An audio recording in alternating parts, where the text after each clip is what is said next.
for a jar? Oh my god.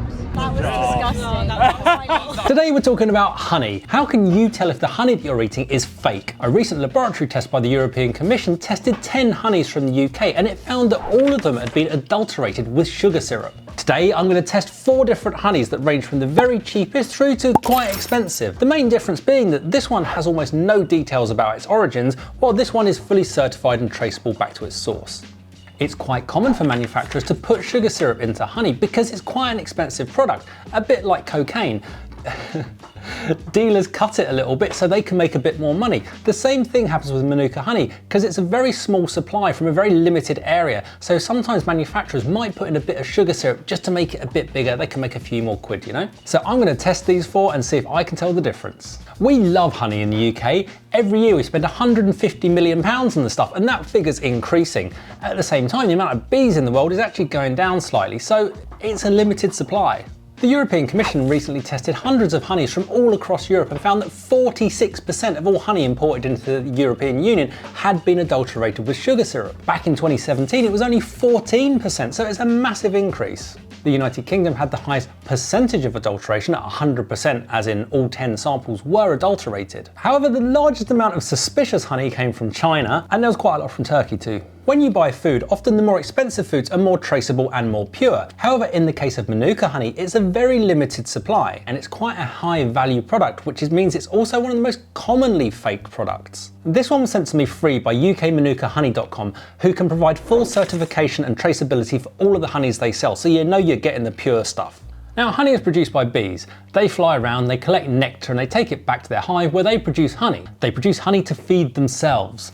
Beekeepers' jobs are basically to create thirst traps to keep bees in one place, so they keep producing honey so we can keep on stealing it from them. Bees essentially make honey by passing the nectar through their bodies a few times until it becomes the stuff that we enjoy eating, and it sounds a bit gross when you put it like that, doesn't it?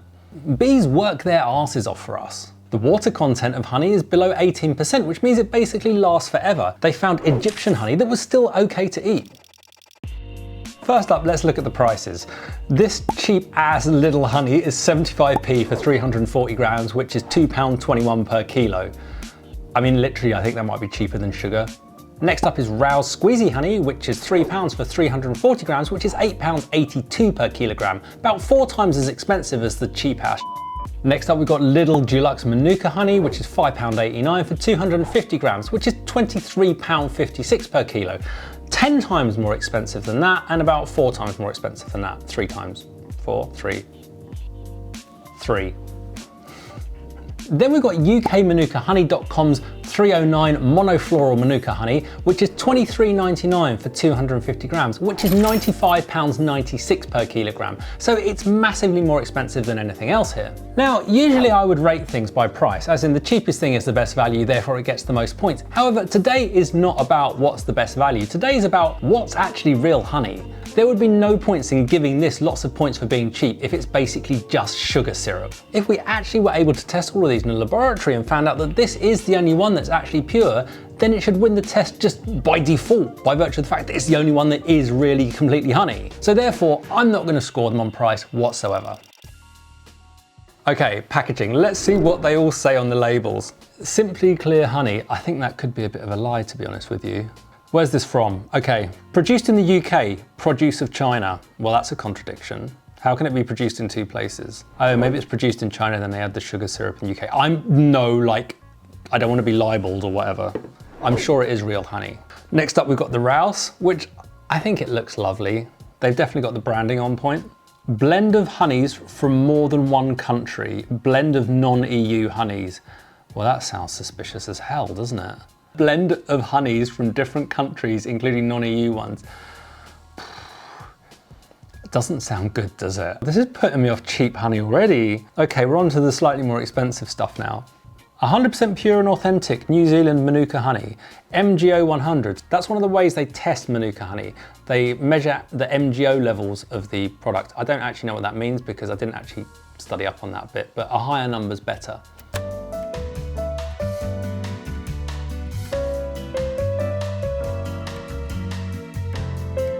And then we've got the ukmanukahoney.com's 309 honey, monofloral Manuka honey. So monofloral means that it all comes from one flower, which is one of the reasons Manuka honey is very special, because bees aren't collecting from loads of different plants, they're collecting from one specific plant. So it's from New Zealand. We know, in fact, the specific area it's coming from. Great for toast, tea, and as a tonic. C lid for MGO, which is 150, which makes it the highest MGO level out of any of these. I mean, I don't even know if these have MGO. I guess the fact they probably don't. By far and away, this sounds like it's definitely honey. We know where it's from. We've got certification. We know that this is definitely full-on, proper, clean, 100% pure Manuka honey. So this is our benchmark test. This is what we're testing against. We want to see if that tastes anything like this, and well, what these are like in comparison. First up, I'm simply going to taste test them as they are, straight off the spoon. Let's see how they go. Let's start here with the cheap ass. Cheap ass honey. I got some cheap ass honey.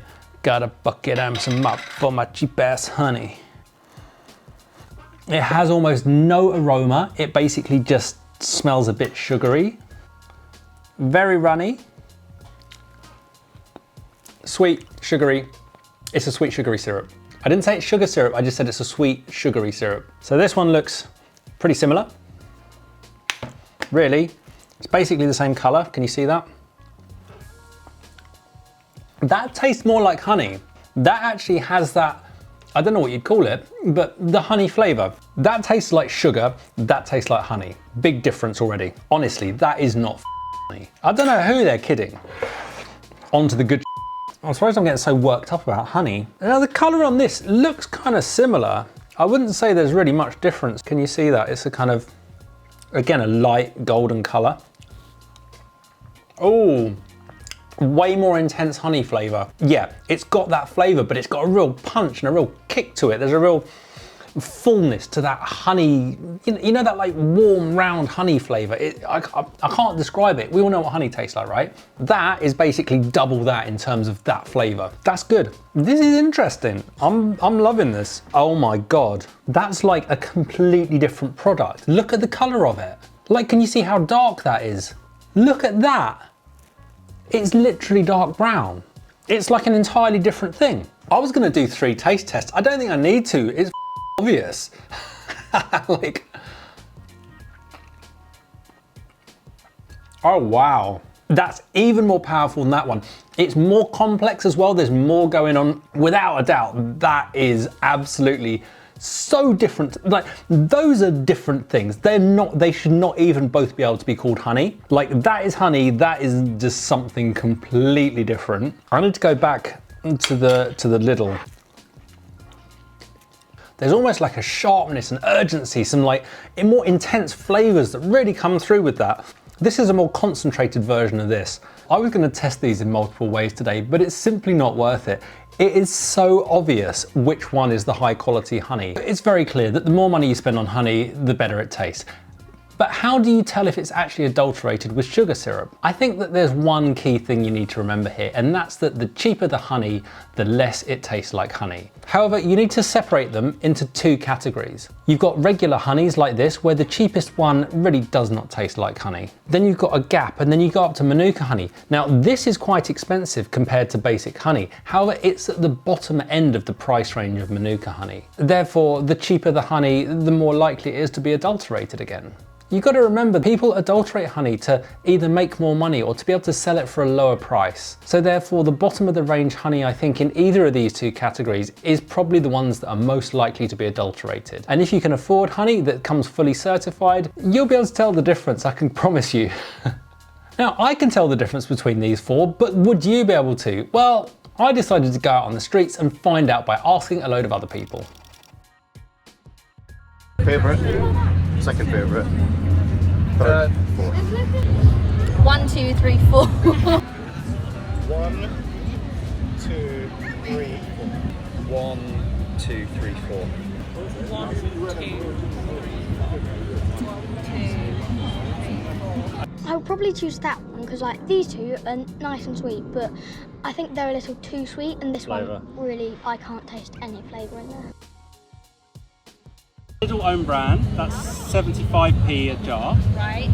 That's the cheapest one. That's 76 pence for a jar. That's Lidl own brand. I think you both put that last, didn't you, in fact? Yeah, I put that last. Second cheapest is that one. That's Rouse honey. That's £3 for 340 grams. Kids breakfast time. Squeezy honey. That's £3. Then this one is Lidl Manuka honey. So that's £5.79, I think, for a jar. Oh my god. And then this one is monofloral Manuka honey from New Zealand. It's £24 for a small jar. Yeah, I know. It costs £24 for a single pot. That was disgusting. And the winner is kind of complicated. In last place is the Lidl Simply Honey because it tastes like golden syrup. I'm not convinced it's 100% pure honey. I just don't think it's worth buying. Just buy golden syrup instead. And then between these three, I'm going to call it a draw, and there's a good reason for that. These are at three very, very different price points. We've got £3, £6, 24 quid. We all have different budgets, so they cater to different budgets. This one tastes like honey and this one tastes like honey. They scored well in the blind taste test. However, neither of those have any traceability with them. Neither of them have any testing with them. We can't guarantee they're pure 100% honey. This one is the only one that is fully traceable. We've got receipts and it's pure honey. But let's face it, not many of us can afford to spend 24 quid on a pot of honey every few weeks. These had the most familiar honey-like flavour. Winnie the Pooh would go nuts for these. However, I'm convinced that this actually had the most complex and interesting flavour. So overall, these three come equal first based on how much money you've got to spend.